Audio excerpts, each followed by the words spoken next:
All right. Welcome, everybody. We are recording.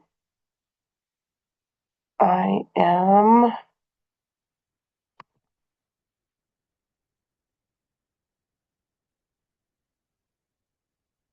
hopefully sharing the agenda. Did that come up? Yes. It did. Thank you. And Jody, Tina are co-facilitating this meeting. You do have a quorum with presence of Sabah and Deb also on. Ben did RSVP, but then canceled at the very last minute. And we know Martha is not coming, and I've not heard from Cynthia. So, but you have a quorum, and I'll pass it off to you. Sounds good. Thank you for coming this evening to our Gordon Burnell Governance Council meeting and our regular board meeting. Tina and I are going to tag team and do as much as we can and hopefully do it as well as the previous people to Sabah and Deb. And so all of that. So may we extend the call to order? Do I have a yay or a nay? I motion that we start the meeting. I second. Sounds good. Thank you, Sabah, and thank you, Deb. And Tina, if you want to do any part of this, let me know. So we will move forward to our approval of the agenda. I don't mean to interrupt, but I do think we have to do a roll call. Oh, yes, you're right. Thank you, Beth. Oh, yes, and all in favor. Okay. All in favor of the call to order? Aye. Aye. Wonderful. Shall we do a roll call now and so we know who's in our room? Or I'll go ahead and start. My name is Beth Dorado. I'm the director at Gordon Burnell, and I apologize. Camera off today. I'm sick, but still happy to be here. You feel better, Beth?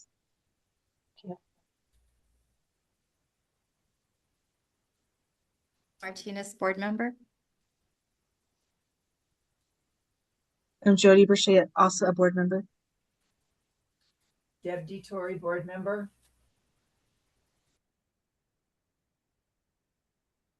Sabai Jati, board member as well. Erica Rivas, minutes recorder. Chris Cazone, principal at Gordon Burnell. Tammy Marcus, business manager at Gordon Burnell.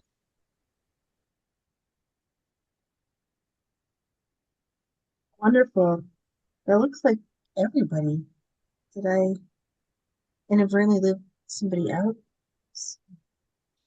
I think that's everyone, Jody. Okay. And thank you for your patience and working with us or working with me. I know I'm kind of slow in doing this. I'm sure Tina's going to do a wonderful job. Half blind. So let's see the approval of the agenda. Has everybody been able to see that? And do we have an approval? I move to approve the agenda for today's meeting. I second. Wonderful. Thank you, Tina, and thank you, Sabah.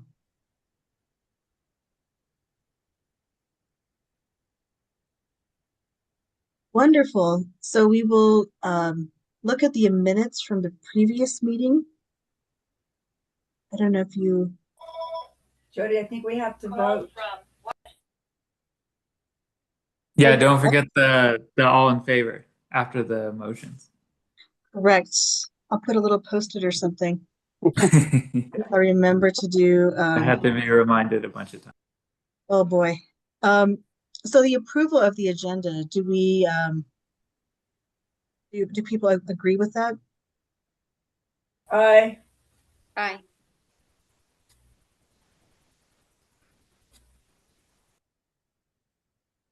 Okay, thank you.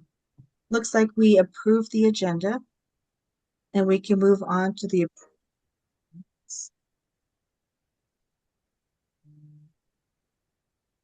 Shall we look at those or do we need to?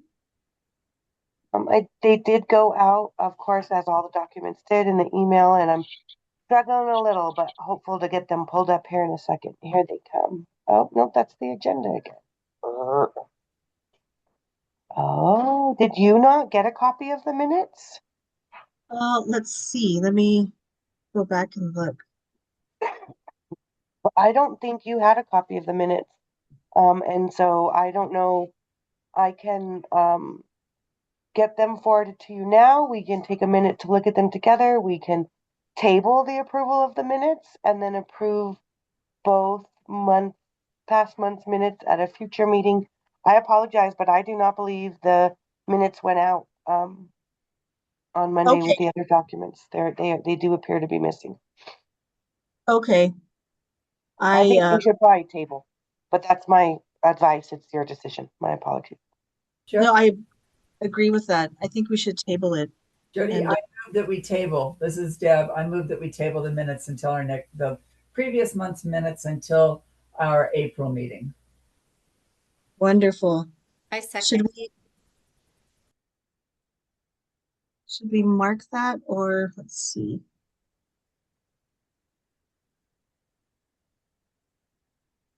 So if you have a first and a second, then we just need an all in favor to table the minutes. Okay, so the is there are people agreeing to approve to table the minutes? Aye. Aye. Wonderful. Thank you, everyone. So we all agree to table the minutes.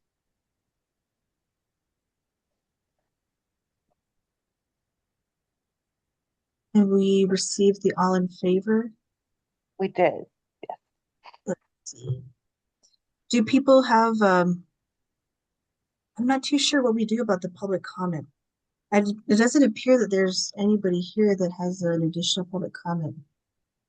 Yet I'm not too sure how we go about doing that. I think without anyone, we can just move on to past business. Okay. So do we have an agreement to move past the public comment? Is there a yes or a no for all in favor? No, I don't think we need a vote on it. Oh, okay. I think we just move on in the agenda, yeah. Okay, thank you. So for the past business and discussion items, how do we work with that part? I don't think we have any past business either, so I think we can move right into Sammy's finance report. Okay, sounds good. It is all you, Sammy. Thank you. Sorry, I would have my camera on too, but I'm at a conference hiding by the window right now, so you can't see me. Let me share the packet.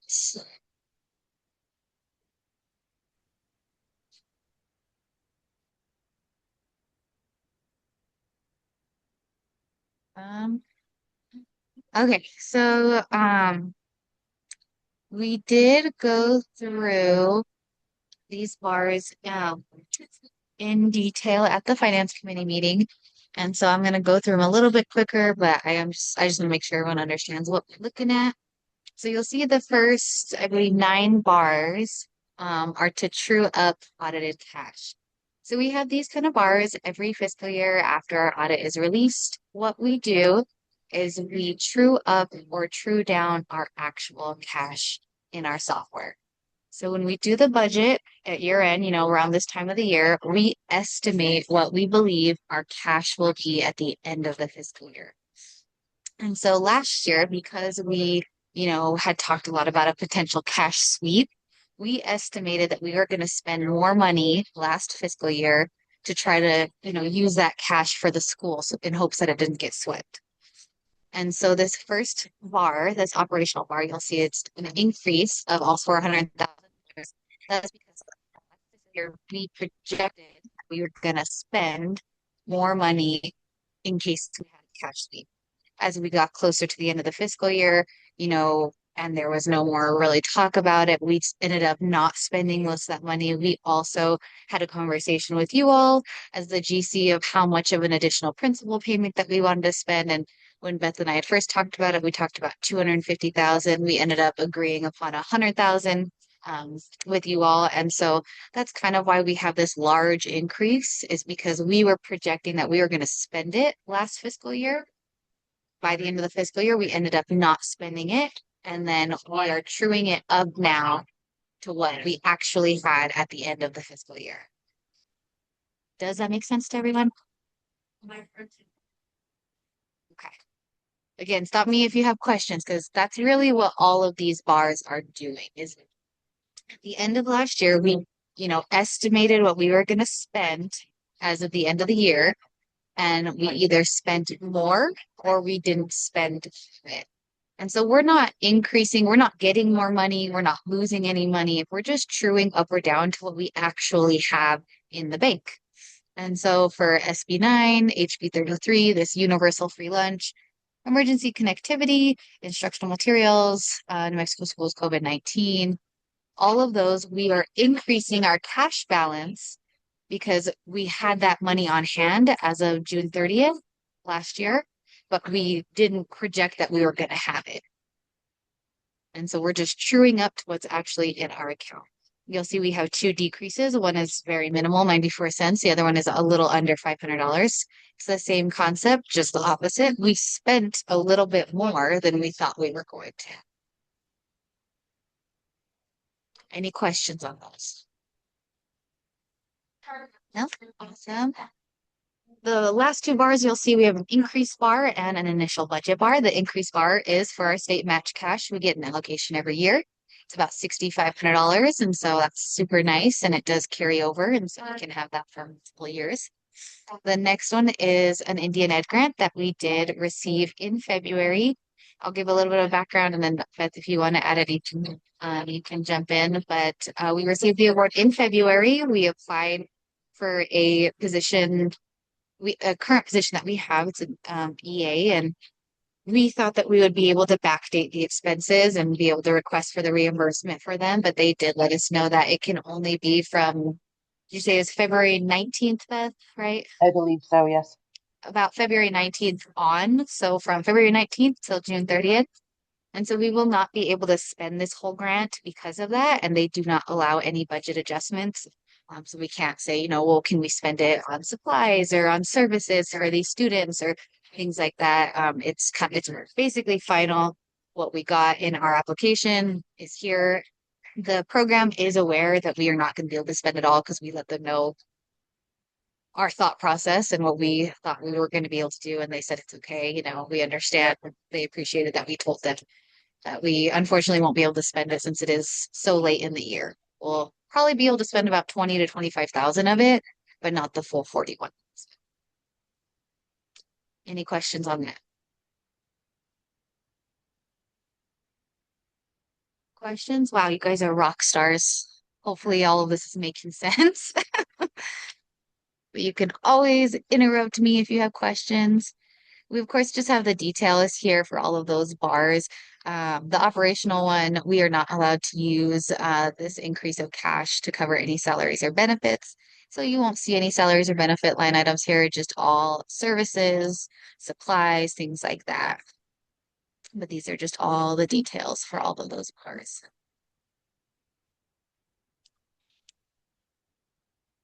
Oops. Alrighty, getting into some of our graphs, I always like to point out our percent of budget here. You will see that I put a little note that it's a timing issue and that these are not over 100%.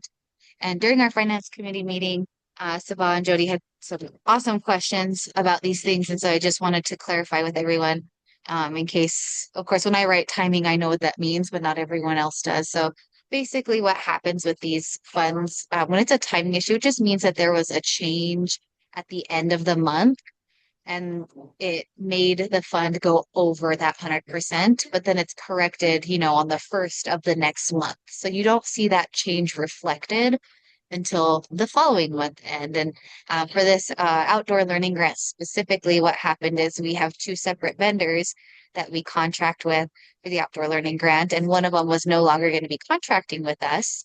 And so we increased the other contractor's PO, but the prior contractor's PO was still open. So it looked like we were double spending, right? But once we paid that final invoice for the other vendor, we closed his PO. And so it no longer shows that we're over encumbered. Does that make sense? So, and same, very similar situation with this OST grant. This one was because of encumbrances from payroll, so it's just slightly over, but it will be fixed with as we make those corrections. Alrighty. Looking at our yearly expenditure comparison by month, we don't have any major change here. Very similar. Jody also asked a great question that I've never addressed before, and these little yellow bars, that's our monthly change. And so when you see them and they're negative, that's just basically saying that we spent less one month than the month prior. So a negative 37,000, 21,000, things like that. Overall, we have very consistent spending. I know that it may not look like it because, you know, this is like 23,000, 61,000, but overall, we're very consistent in our spending. You can see here on the graph. It's very consistent from year to year. These, of course, were those principal payments, so they were higher. But that's really what we want to see. If we were seeing, you know, big jumps like this consistently, we would want to see why our, you know, expenditures month to month are having such big changes.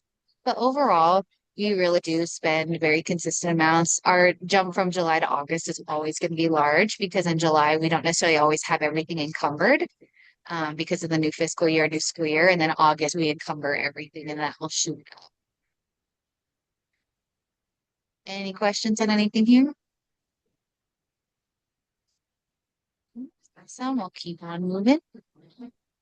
Looking at our function code change, this of course is looking at where we're spending our money. And so our spending in the classroom is this instruction and instructional support.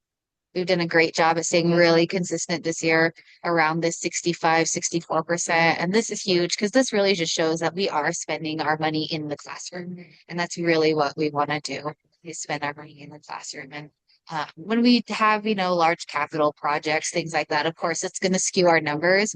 But this has been really awesome to see this year that we've stayed very consistent in our percentages. And it just really shows how we prioritize our spending in the classroom. So it's a great percentage to have. Looking at our liquidity, same thing, you know, we've stayed very consistent this year. It's really what we wanted. You'll see it fluctuate as we encumber, spend money, you know, things like that. But sitting at a 6.94 is very strong, you know, about almost 7 months worth of cash on hand in case all of our revenues stopped one day. We would be able to, you know, keep going until it got started again. But that looks great. Any questions here? Awesome. Our budget analysis. So again, this is just a more detailed version of what we have up above. You'll see those balances that have a slight negative amount. Again, most of these are timing issues. This one for Title I is very minimal, about a little under $500. But again, every time we run a payroll, things like that, the encumbrances change slightly because it will recalculate estimates for deductions like taxes, things like that, that we don't have those final numbers until the payroll closes. And we do have payroll at the end of the month. And so every time we rerun a payroll, it's going to kind of shift those encumbrances here slightly. Any questions on any of our funds? Awesome. Looking at our check listing, I did point out one of our checks this past month, and it was our accounting software. That is a once a year payment that we make, and it pays for the software that makes these pretty reports for us. Any questions on any of our checks this month? And as always, we have our payroll checks down at the bottom that go out as well.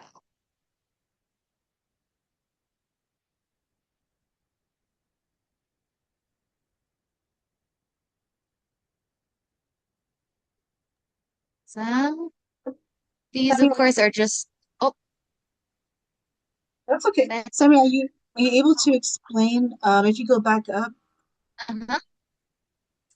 let's so a lot of these are made out to like, it seems like individual people. Um, are you able to explain the one to Michelle Holt The Holt? for, correct? Yes, and Beth might need to help me with this. She is actually one of the contractors that is doing our outdoor learning program. And so she's the one working with students in the gardening program. And I'm not sure if she does other programs too, Beth. Is that No, that's correct, or it. is it just She does, she works Friday mornings with students in several rotations while staff are involved in collaborative, like their department meetings and their MLSS meetings and their campus meetings.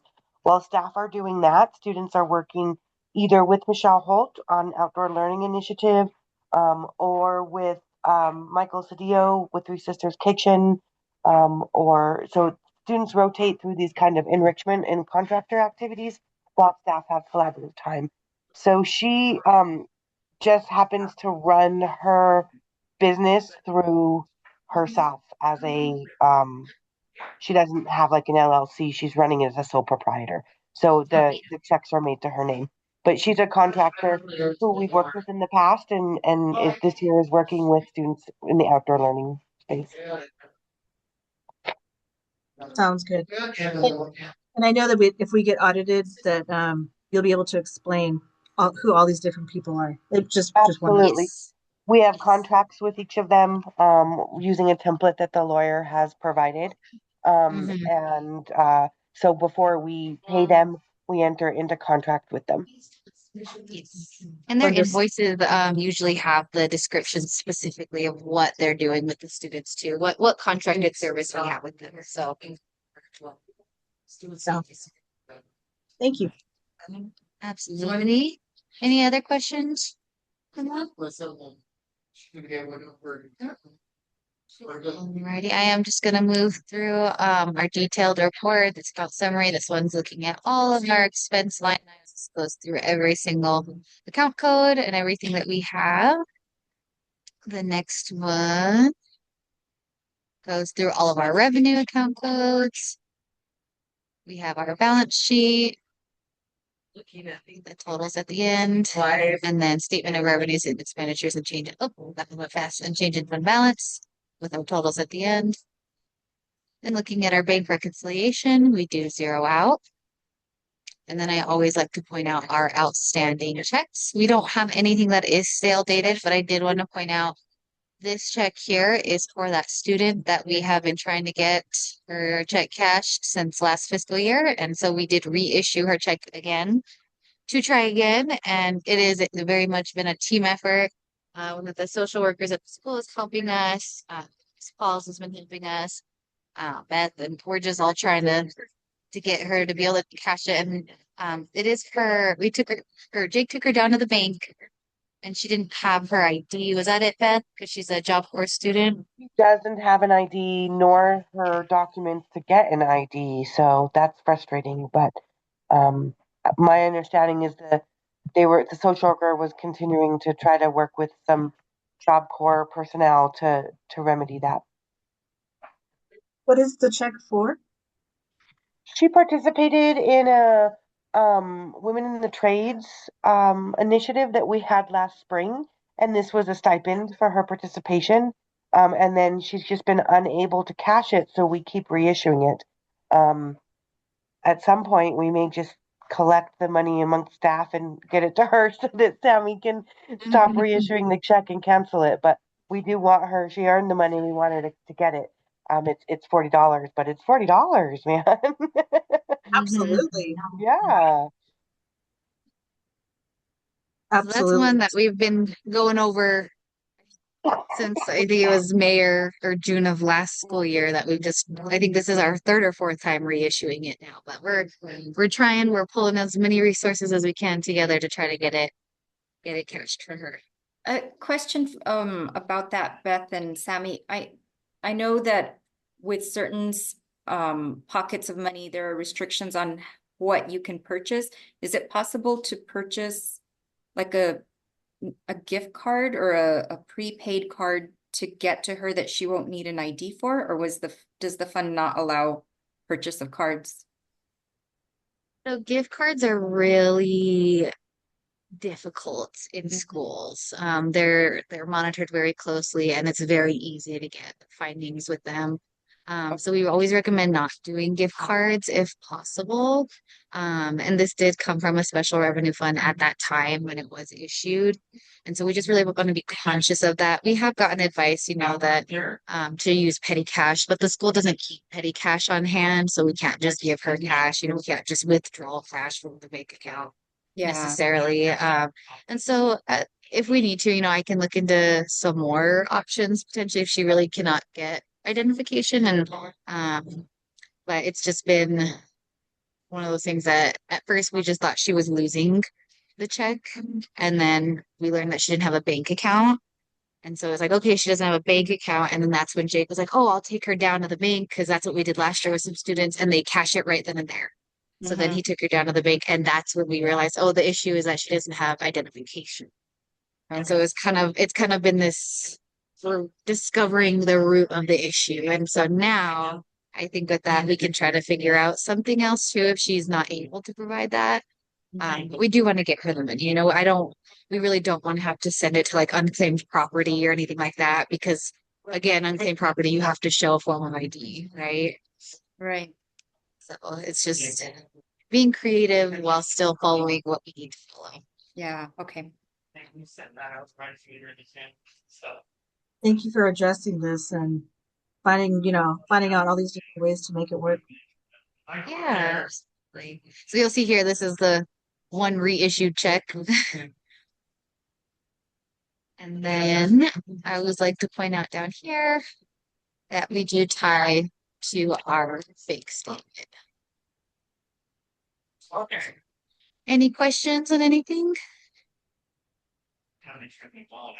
No? That's all that I have.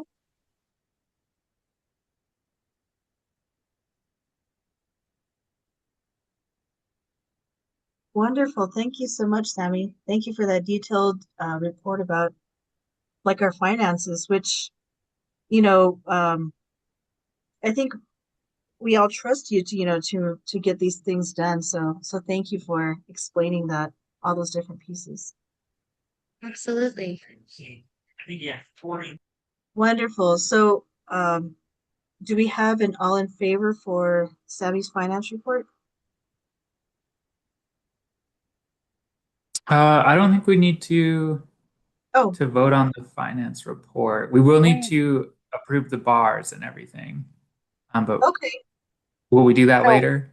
We could do that now. We could do action item, we'll need a motion for action item A and action item B so that Sammy knows her stuff is taken care of there.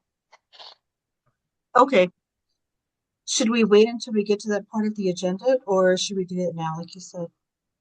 We typically do it right after the finance report. Okay. All right. I motion that we approve the accounts and payroll vouchers. I second. Wonderful. All in favor? Aye. Aye. Wonderful. Well, we have those. I think we'll need to do the budget, the bars as well. So action item B. Okay. So then we extend to look at the approval of the bars, the budget adjustment requests. And I'll motion that we approve the bars. Sorry, Jody. no, that's fine. I'll second Jody. Sounds good. Thank you, Sabah and Deb. All in favor? Aye. Aye. Aye. Wonderful. So should we go to the approval of the dash? Oh, let's see, I can pull that back up with you.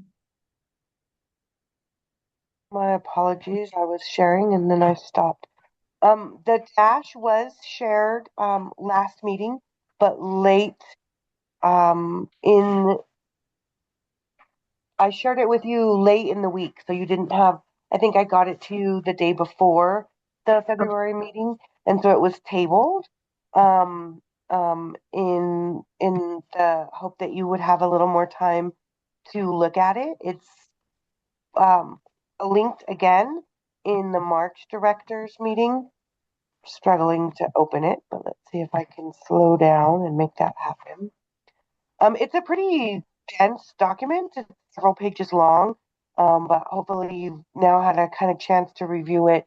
It does require board approval for both the fall and the spring. The core team, the goals, the performance challenges. Can you see them, or are you still seeing the director's report? Still seeing the director's report on this side.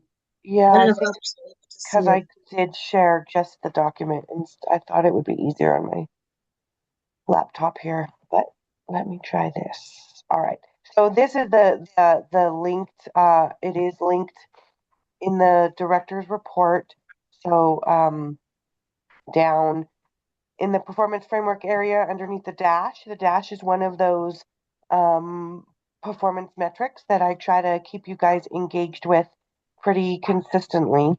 The core team, the goals, the performance challenges, and the root causes are all part of the annual plan. So they are the same that you reviewed and approved in the fall. They haven't changed. We can certainly talk about them if you have interest.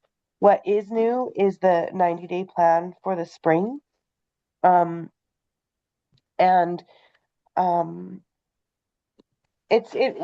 because we are a school in designation, our DASH reviewer is assigned to us. It's a PED, um, Priority School Board, Priority School Bureau staff member. And it's an interesting dynamic, one that I'm actually hopeful to shift a little bit, because currently we meet with the core team, this group of individuals up here, and we talk about goals and we talk about performance challenges and we talk about root causes and we talk about desired outcomes and we try to break that up into critical actions. And then we submit it to the reviewer, who never likes what we submit and really wordsmiths us to the point where it kind of takes away the purpose of the process, which is not the product, but the process, right? The idea of strategic planning is about getting your stakeholders together and understanding your challenges and mapping a way forward through continuous improvement. And what ends up happening is a lot of that work is authentic, and then it gets shifted pretty significantly with the reviewer. And so I've asked for some support. There are 6 other high schools who are assigned to the same reviewer who have similar concerns. And we're actually meeting tomorrow to understand how we can proactively and positively engage with this important stakeholder differently so that we don't feel like it undermines the process. Because what ends up happening is here we have a desired outcome, which is in my reviewer's language, not in my staff's or core team's language. So it aligns enough that I didn't fight for it because I wanted it to get approved. The critical actions remain legitimate in terms of what the team put together. But like, for example, this idea of 100% of teachers will post credit aligned learning objectives.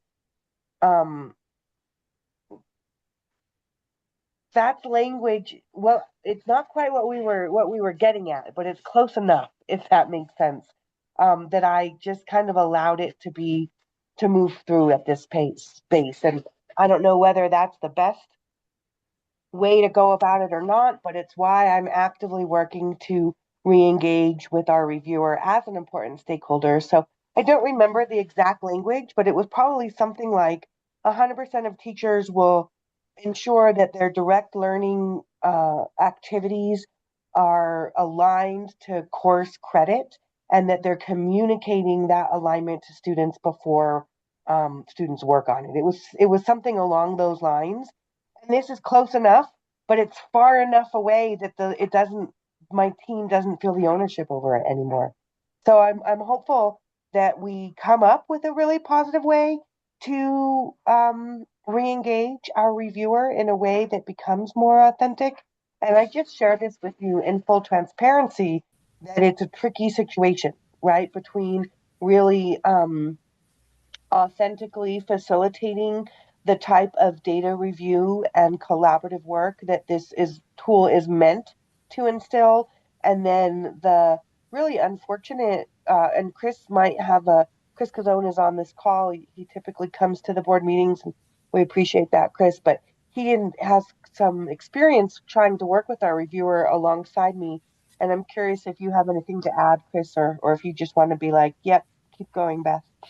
No, I mean, you're explaining it exactly as it's going on. And what happens is we pick this core team and we try to follow the procedures and meet with them. But it turns out that most of the time the core team isn't even in on the initial goals because we're waiting for our supervisor to approve it.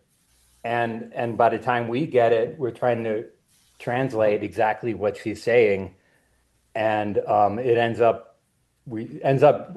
feels like we're detached from what our original goals were, even though I suppose the process still is genuine. Things that we've set up. So Beth, Yep. and this is Deb, and I've done something weird to my screen as usual. But what I was concerned about was you're committed to doing something, meeting with all your students in all these areas once a week. Exactly. Is that stick? That's language, but that doesn't really, it doesn't represent what we're really trying to do. And so what I end up having to do, like this is what I'm sharing right now, is a PowerPoint that I shared with staff at the beginning of the month, in which we were really trying to break down the 90-day dash for staff. And the way that I described it to staff might be helpful to you as well. The focus areas and the summative goals are determined by the state. We don't get to pick them. They are telling us, because of our designation, our goals have to be instruction, graduation, and English language learners. English language learners has to do with the state's current Yazzie Martinez plan, which I think is great that they're included here. And then the summative goals, we don't get to pick either. They are saying we have to increase proficiency on the SATs, we have to increase our 4-year cohort graduation rate, and we have to increase our proficiency on the access. What we then get to do is kind of create something that is meaningful to us. Our annual goals, our benchmark goals, in our own words, they follow these same buckets, right? The state says bucket number 1, instruction, is about increasing proficiency on the SATs, but we're really trying to increase credit acquisition.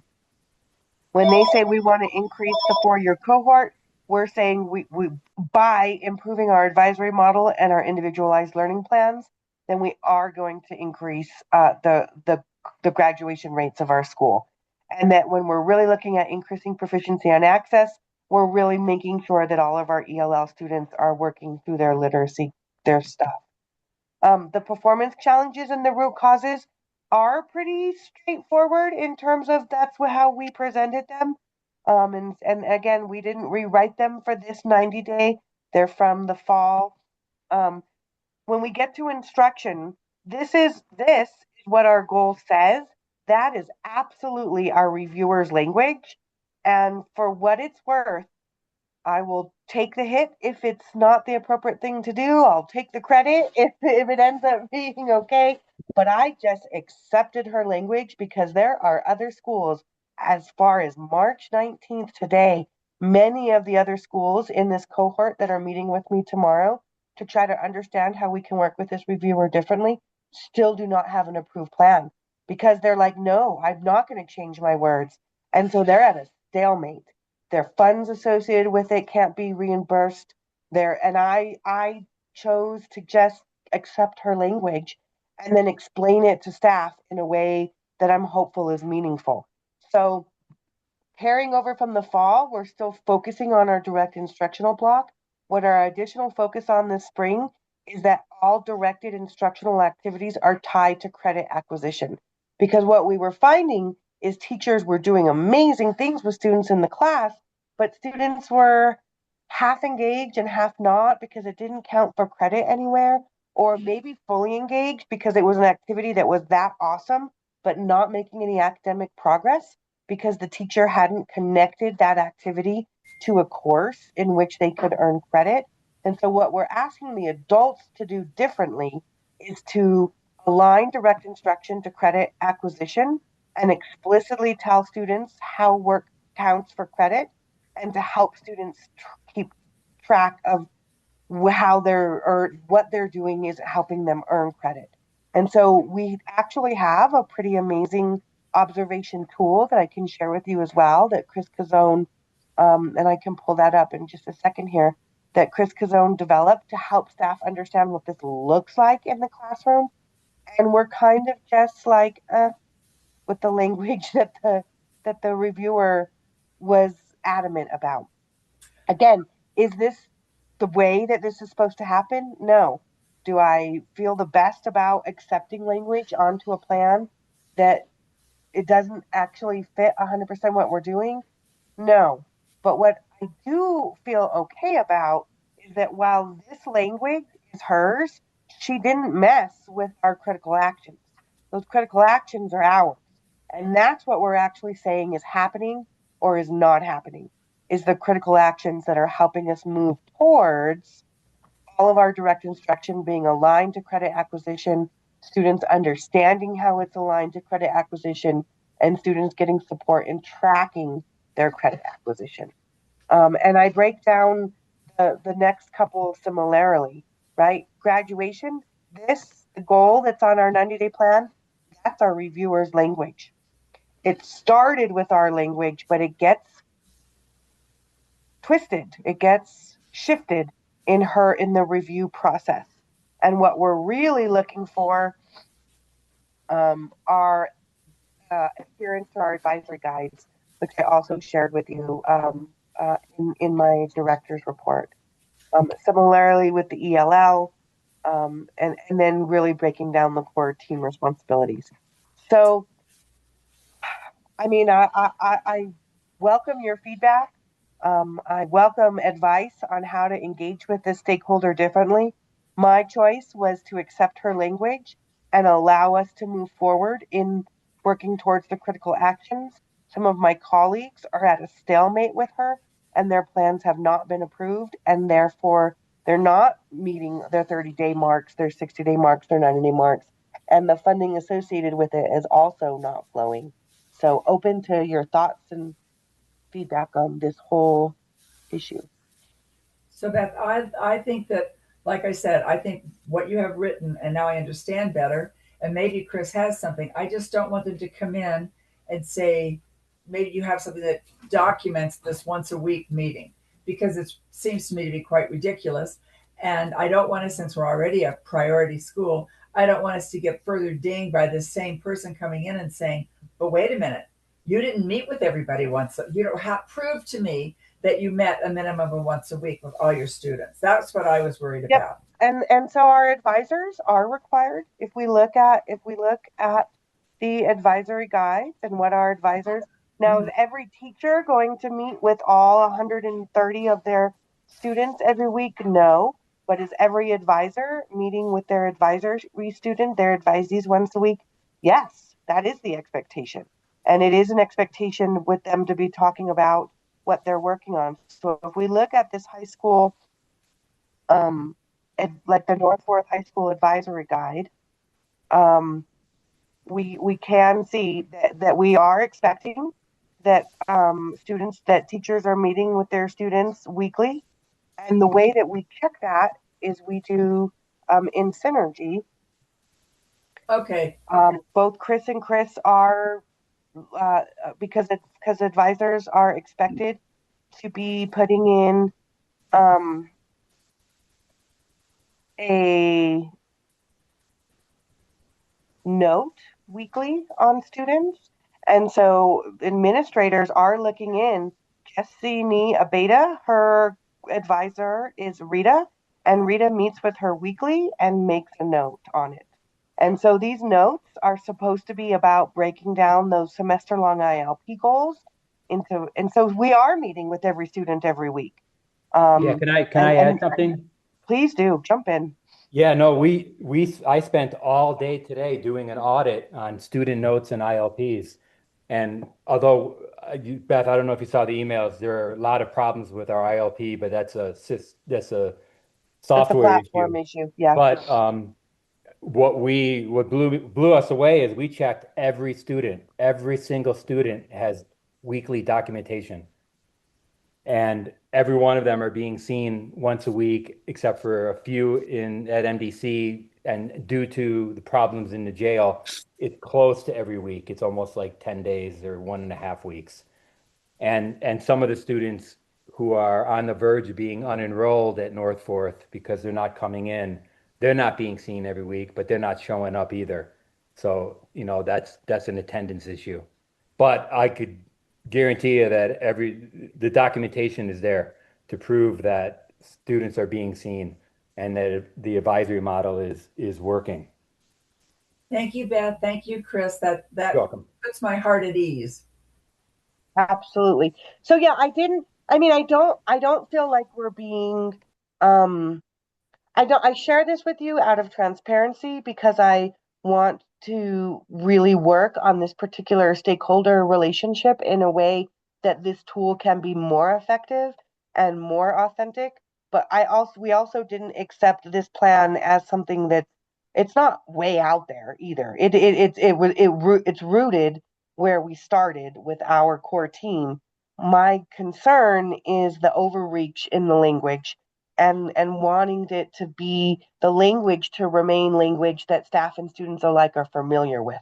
Like we don't use language like daily learning objectives. That's not how our there are course aligned learning objectives, but those weren't things that I wanted to battle with her about because she will dig in her heels and withhold approval. And some of my colleagues are in a much tougher spot than we are.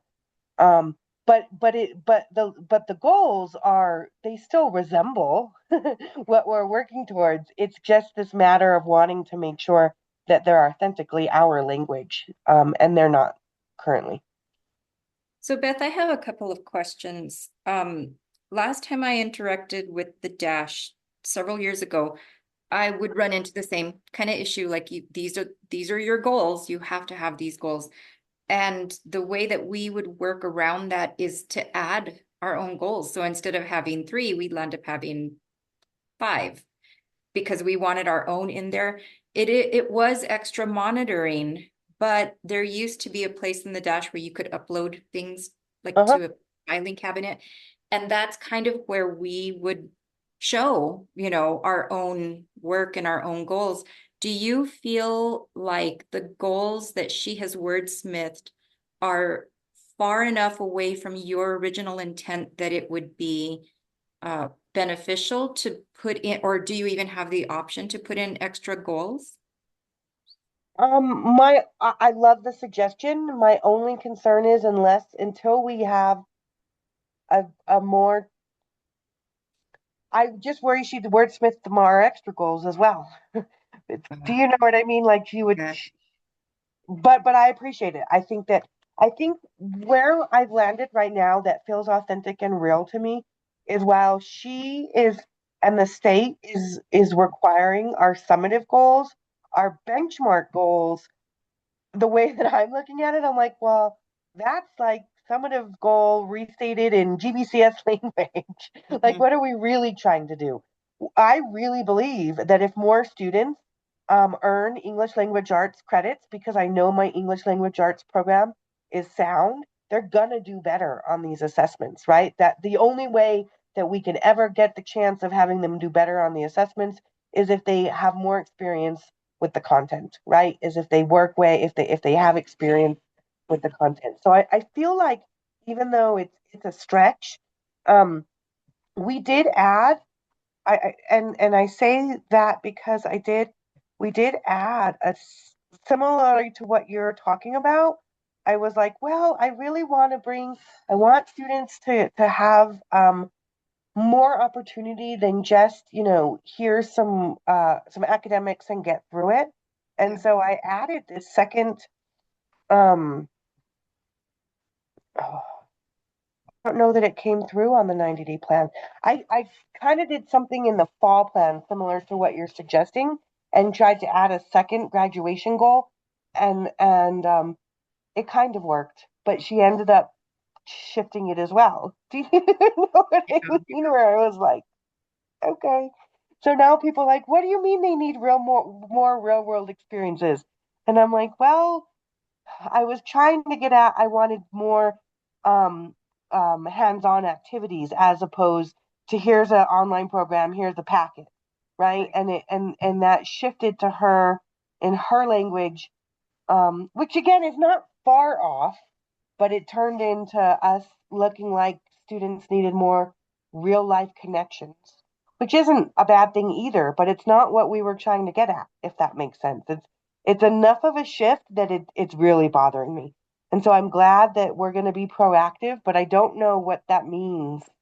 I mean, we meet tomorrow, 6 schools, 5 others. She only does MRI high schools, and there's 6 of us who are in the Albuquerque area who just have realized that it's not the point of this is the process more than the product, right? And she kind of robs that from us when she changes it all. I'm a little hesitant because I have a great relationship with her. I see her and she runs up to me, Beth, how's Gordon Burnell? A big hug. I don't want to jeopardize that, but I also think it's important to address this because otherwise this tool is every time it's just going to be like, all right, this is what we're really doing, even though it says that. And I don't like that at all. I don't like that. Or in this space where she doesn't approve it. Right. So I guess my second question is there anything we as a board can do to support you in that process? Can we potentially approve this with prejudice? Would that make any difference? How can we help you with this? I have no idea, Tina, but I appreciate the thought. I don't know. Okay. I certainly might know a little bit more tomorrow after these other schools and school leaders and I meet. At the moment, I mean, this meeting is in public record, so I think just by acknowledging what we're trying to do and recognizing that, we do honor the partnership and want to improve the process so that it's the most authentic as it can be, right? But I don't know at this point what can be done to be helpful. Okay. So then I guess I move that we approve our dash. We do need it to be approved by you. It could be approved with I don't know, with prejudice, what that means, or approved with, I don't know, but it is a requirement. It is in state legislature right now that you see them and quote unquote approve them. Like I said, I move we approve it, and maybe after you speak with those people tomorrow, we'll have a better notion. But you need this approved. So I do. I move that we approve our dash 90-day plan. I'll second. That sounds good. Although, Tina, are you able to explain what approving with prejudice means? Well, I know that in the past there have been pathways for things to get approved, kind of with a caveat, we approve this. However, we'd like our own language to be included. But I don't know exactly, aside from putting that out there and making this public record, I'm not sure where that goes and if it helps or hinders anything. So I don't know enough about what happens from the board end after things get approved. If there's that little kind of, hanging clause, like we wish we would have been able to say what we wanted, but the way it is now, we approve it. I don't know if that's helpful or not. It is helpful, especially when the when the discussion of the verbiage is definitely one of the main components of this. You know, and definitely thinking about, you know, what's being said here, and then of course like how it's said. And I understand those reservations, Beth, and I completely, you know, I agree with that. Um, so I'm not even too sure. I mean, I want us to approve, you know, with prejudice for sure. And it seems like that is like the way to go. I don't know if others feel the same or different.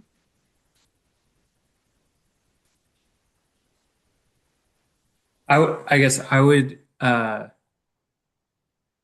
say I'm not sure if approving with prejudice is like a procedure that we can do. Um, unless that's somewhere like in our bylaws or in the rules of order that we follow. But I think that this discussion is all captured in our notes.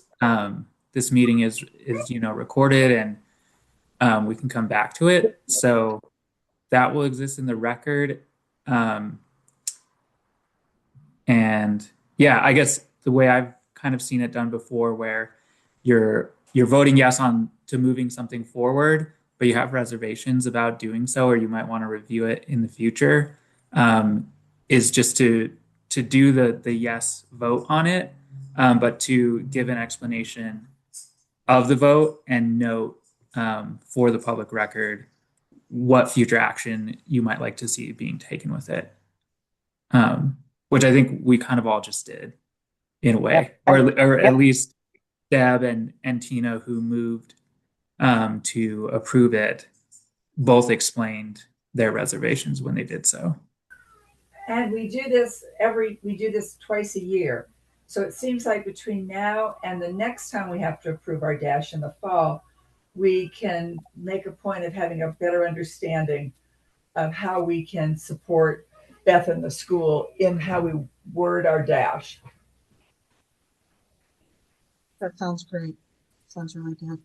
Will we be able to put on next month's agenda, just to follow up on the meeting that Beth and the other schools will have with the reviewer? Is that possible? Absolutely, Tina. We can finally add something to past business. Yay!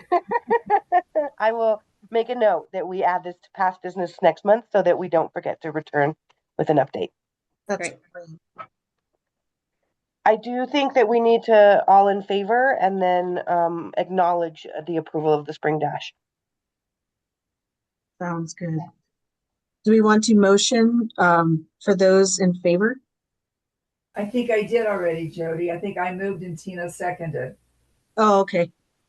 Most definitely. Okay. So we'll So do now we just need an all in favor. Yeah. All in favor. Aye. Bye. Wonderful. That is it for our action items. I did want to briefly talk about a couple other things in the director's report. Happy to dive into anything that I don't touch, but I wanted to speak to the restructuring proposal. I did.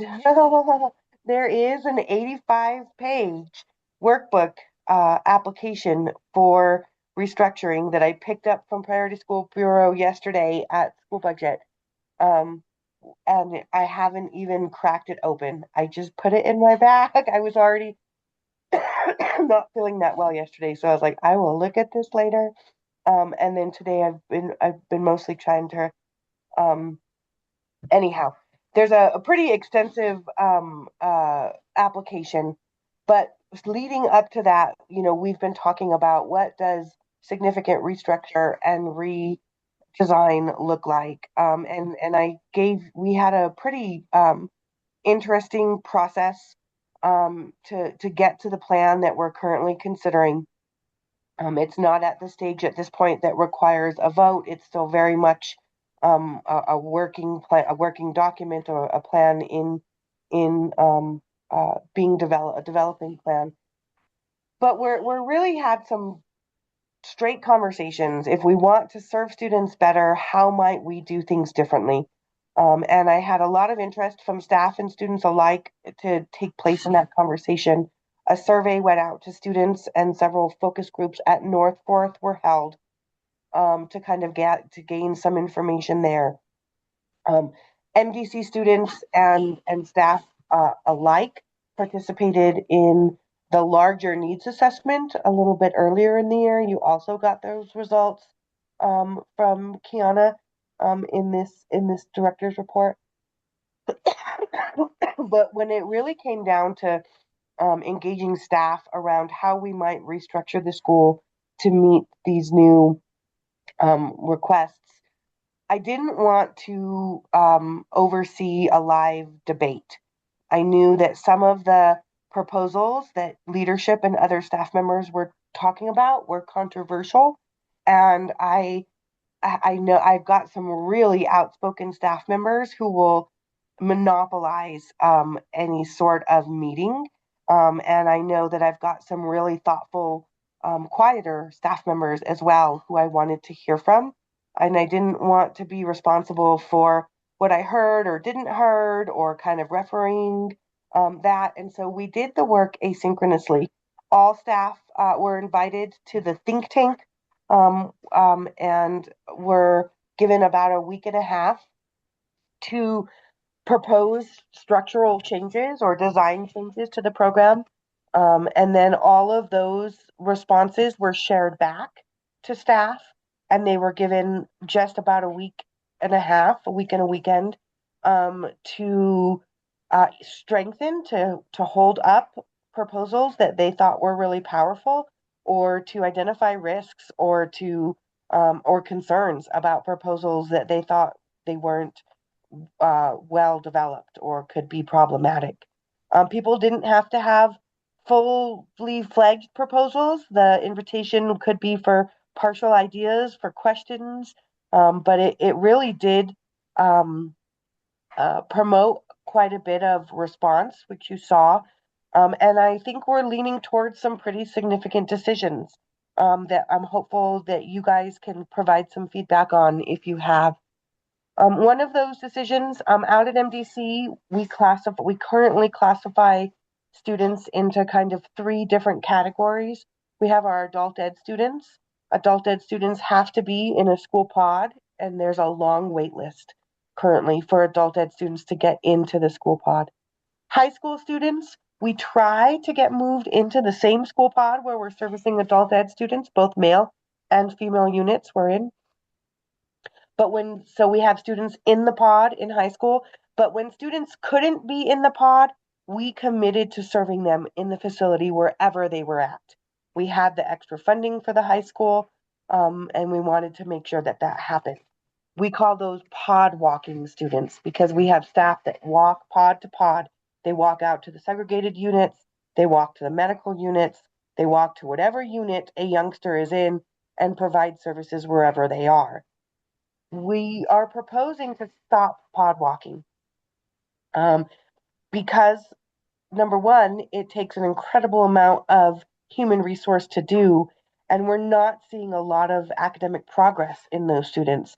What we're actually seeing is a handful of youngsters being rewarded for bad behavior because we first require them to get moved into the school pod, and then when they get into the school pod, and they get into a fight, use drugs, get caught tattooing, whatever it may be, and get kicked out of the pod, we still service them no matter where they go. And so we've got a group of students not very engaged in making academic progress. Some are, it's not across the board, but many aren't. Using a lot of resources, and where we thought that those resources might be better used elsewhere. So if we quit pod walking, we get to transfer 2 full-time instructional staff positions to where we have so many students that we can't service them properly, and that is our Northforth campus. So it's a redistribution of our best resource, which is our human capital, our teachers. We also are talking about reallocating space. Currently, half of our space at Northforth is assigned to our adult ed program. During the day, those numbers are quite low.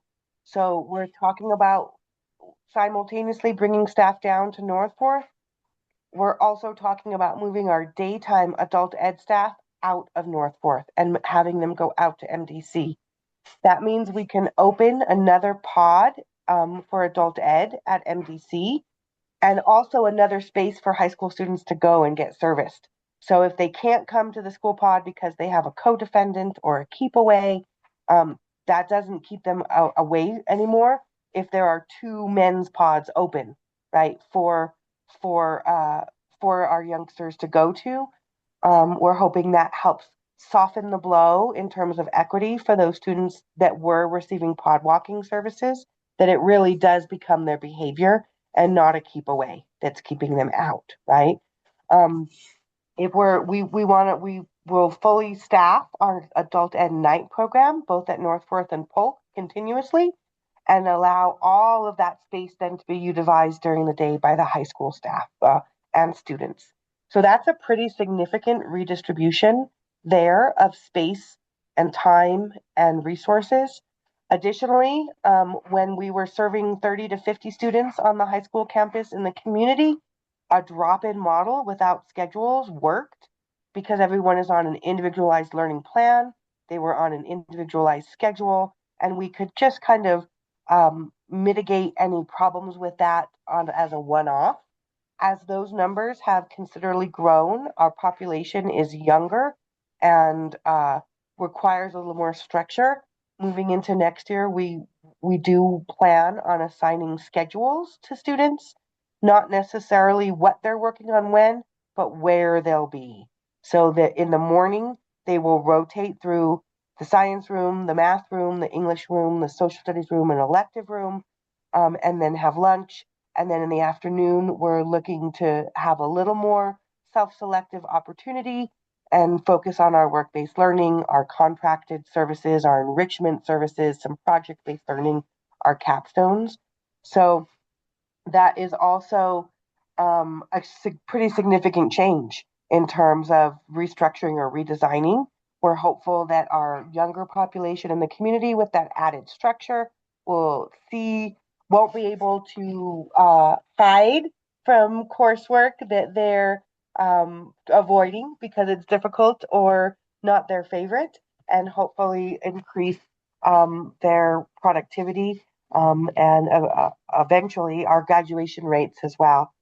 There are some other smaller changes that were suggested that are spot on that we are going to follow up with, but I'm not really going over at this moment because they don't constitute a significant structural or design change. But the last one that we do think we will include in our application to PED around restructure and redesign is a redistribution of leadership duties. So with a smaller high school at MDC, and Chris being the principal of the high school, he will split his time between Northforth and MDC and really focus on staff accountability around curriculum and instruction. Chris Pauls and Leilani Maldonado will move up into a administrative position at MDC part-time. She's currently our social worker. Will really focus on student success and early warning systems. And so really handling any discipline or incentive and tracking students and all of the things that come in the community with engaging families and guardians. And then I will focus on finances and operations, and even give up some of my supervising of staff to Chris Cazone, since he will be the primary leader in charge of staff accountability. And my focus hopefully will be able to get some of the clarity that staff were looking for in terms of onboarding and policies, and those types of things. So it's a lot. You will see my narrative now come to life in the form of the actual application, which I'm sure will have data and evidence attached to it, as well as narratives. And we are working on some simpler student-facing documents that help explain these changes as well, more in the form of like infographics. But in this early time, we did want to clue you in to how we're thinking about approaching significant restructure and redesign moving forward. And so you are a important stakeholder in this process. And if you don't have feedback now, I certainly invite it in any form as we move over the next couple of months and formalize what next year and our next charter contract. The timing is good because we get to write much of this into our new charter contract, which really reinforces our autonomy to do these things in our charter as well. So the timing is right. These moves feel strong to me, but none of them are written in stone yet. They're still very much at the negotiating space.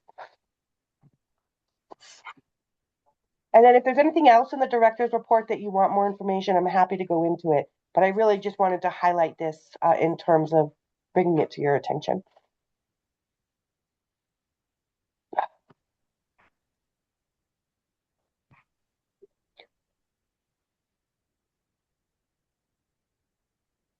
This is great. Beth, I just want to say, reading through it, the proposal, it looks really well thought out. I think that balancing flexibility with structure is like what the tension that we have to navigate. And I think that this is a good attempt to do that. So I'm looking forward to seeing it come together. Thanks, Sabah.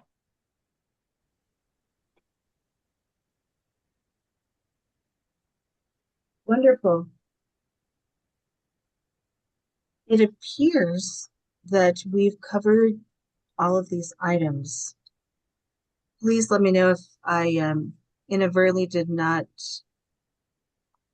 discuss an item here or leaving an item out. We do not have any additional action items that need to be covered. So you guys are welcome to talk about board priorities or save that for Martha when she comes back. She will be joining us next month. I'll leave that. Sounds good. How would you like to proceed, Tina? If it's me personally, I think I'd rather wait until next meeting. But we can definitely leave it open if anybody wants to bring it here. I agree, Tina, because I think at our training, Martha mentioned that she had some things she was going to work on to bring to us when she comes back, like looking at our bylaws and those kinds of things. Right. So that I think will shape what our board priorities are going to look like. Mm-hmm. I agree. And just the discussion of potentially having like another board member would, allow her to bring in like a co-president or I'm not even too sure what it would be termed as here, but to have that in place. And so, to provide some wiggle room there as well. And then we will have our board of 7 people. Right. Also, I want to let you know, Cindy texted me and texted Beth as well. She's in New York and could not get on she said she just couldn't get into our meeting today. So she apologizes and she'll see us next month. Okay. So is that something that would go on next month's agenda to address the board priorities and bylaws? Absolutely. We can make sure that's on the agenda for next month. Beth, because you'll plan that with Martha, right? The agenda. Yes. Yay. Sounds good. Thank you, Beth. Well, it sounds like we can agree upon these with a vote to move forward to carry these ideas of the board report or the board priorities next to the next meeting in April. Do we need a motion for that, or is that just an agenda item? We only need motions for the action items. So I think the only motion you guys have left when you are ready is to adjourn the meeting. Sounds good. Does somebody motion to adjourn the meeting? I move that we adjourn the meeting at 5:17 p.m. I second. Thank you, Deb and Tina. Wonderful. Do Well, we need thanks an for, all in- do we need an all in favor? We do need all in favor. all in favor. Aye. Aye. And thank you, Jody. Thank you, Tina. Absolutely. Is anybody opposed to this? Sorry, laughing makes me cough. Your patience, and look forward to handing this back to Martha. And I'm Definitely. sure she will do a wonderful job. And as she rejoins us, She makes it look very easy, doesn't she? Yeah. she does. She does make it really easy. Make it look really easy. And I'm like, man. And Yeah. so, even though I keep like forgetting stuff, and thank you so much, Sabah, for like, don't forget all in favor. So those things are definitely important. Yeah. No Thank you, problem. everybody. It's tough. See you all. Feel better, Beth. Appreciate that. Thanks. Thank you, everyone.